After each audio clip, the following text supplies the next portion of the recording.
It's time to show you my final Christmas baking recipe. Today I'm going to make my very decadent Christmas fudge chocolate cake. Now this recipe includes, of course, my Christmas mince, which I made a few videos ago, and the secret ingredient, a bottle of red wine. Now this is not just any normal red wine, this is mulled wine, which I'm going to show you in a video next week. It's got beautiful flavours like orange and cinnamon, star anise, and makes a beautiful flavour for a chocolate mud cake. Because this is basically a mud cake recipe, the first thing we need to do is melt our butter, our chocolate, and our red wine. There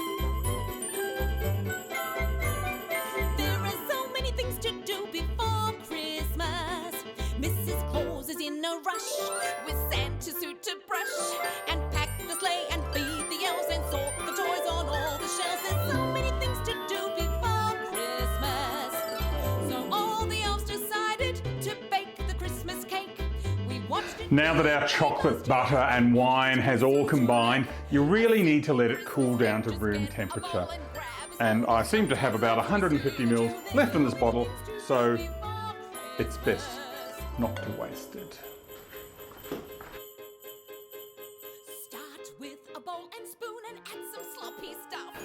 So once that chocolate mixture has cooled down, we need to get our dry ingredients together. Now today I'm using a gluten-free self-raising flour, but you can use a normal self-raising flour if you want. Stir, stir, mix and bake, making Santa's Christmas cake. Stir, stir, mix and bake, one more slice for me. Stir, stir, mix and bake, making Santa's Christmas cake. Stir, stir, mix and bake, something yummy in my tummy. Let's add some rotten eggs to make the mixture smelly. Then add an old black boot that's filled with wobbly jelly. Do we need sultanas? These beetles will do. A handful of sawdust and squeeze in some glue. Stir, stir, mix and bake, making Santa's Christmas cake. Stir, stir, mix and bake, one more slice for me. Stir, stir, mix and bake, making Santa's Christmas cake. Stir, stir, mix and bake, something yummy in my tummy. Now you have to decide what sort of pan you want to put it in. For me, I sometimes make it in a Christmas cake pan, but if it's too thick, it takes a long time to cook. So the way I tend to do it is get a big brownie pan and put it in there.